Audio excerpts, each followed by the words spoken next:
Sky High, The True Story of Maggie Gee by Marissa Moss, illustrated by Carl Angel. When I was little, something special happened every Sunday. Other families went to baseball games or the movies, but not mine. Instead, we would drive out to the airport. We weren't going on a trip or meeting someone from a flight. We went to watch the airplanes. For us, nothing could be as exciting as watching the planes take off. We loved how they bumped clumsily along the runway, only to suddenly leap up, break free from the ground, and soar away, far away, until the black speck of the plane disappeared. My brothers, sisters, and I would lick our only on Sunday lollipops and tip our heads back, letting the roar of the engines fill our ears. I loved how the vibrations echoed in my bones. Just being there, being part of it all, made me feel big and powerful. I liked to search for my favorite pilot, Amelia Earhart.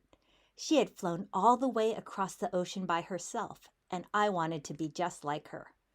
Once I'm sure I saw her. When I waved, she saw me and waved back. It had to be her.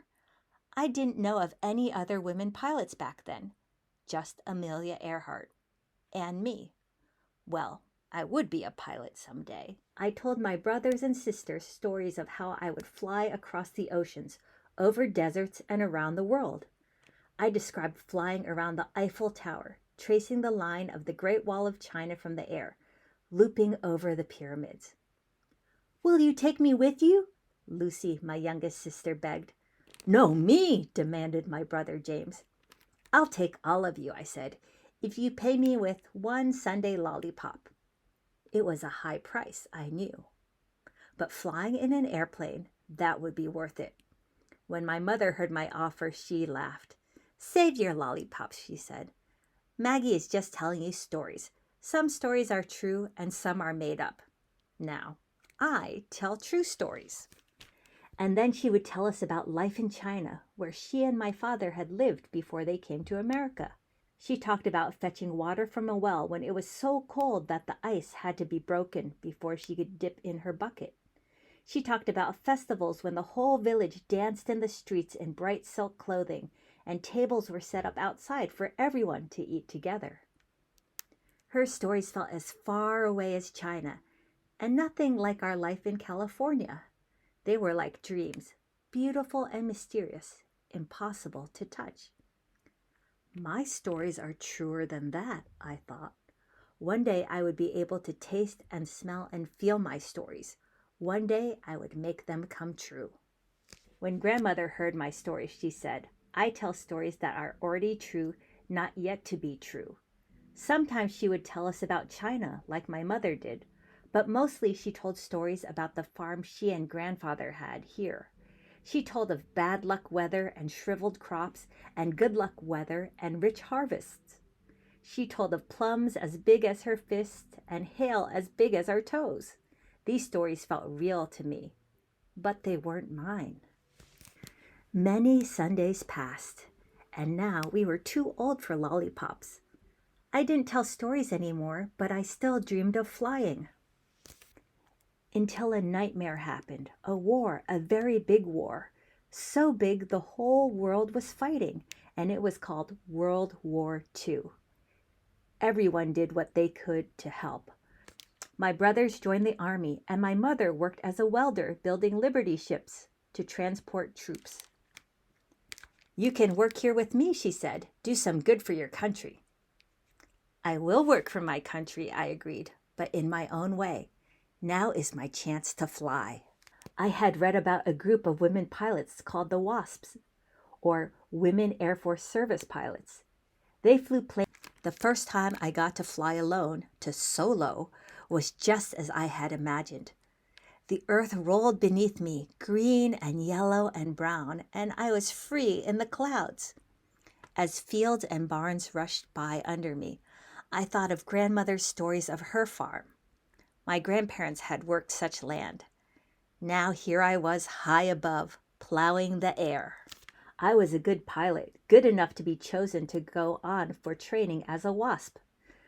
The girlfriends who had driven out with me weren't picked, but at least now they knew how to drive and could get themselves home. I stayed behind, eager to be up in the air as much as possible. WASP training was much tougher than flight school. We did the same intense work the male pilots had to do. I learned to parachute and make emergency landings. I learned to loop the loop and fly low over cows' heads, surprising them. It was hard and tiring and wonderful all at once. The day that I earned my wings and was made a wasp, I was so proud that I felt as if I could fly without an airplane. I sent my mother a postcard. All I wrote was, "Some stories are true, some are not. This is a true story." My family's stories flew with me, but now I was living out my own true stories. Some missions were fun, like flying in formation with other WASP, waiting for the male fighter pilots to attack us. They were also in training and didn't attack our planes, just the banners behind us. But they used live ammunition even for practice. For me, it was like playing tag in the air. Other missions were scary. Once I had to fly across the country late in the day. As the sun slipped lower and lower and the sky grew darker and darker, I couldn't see to fly.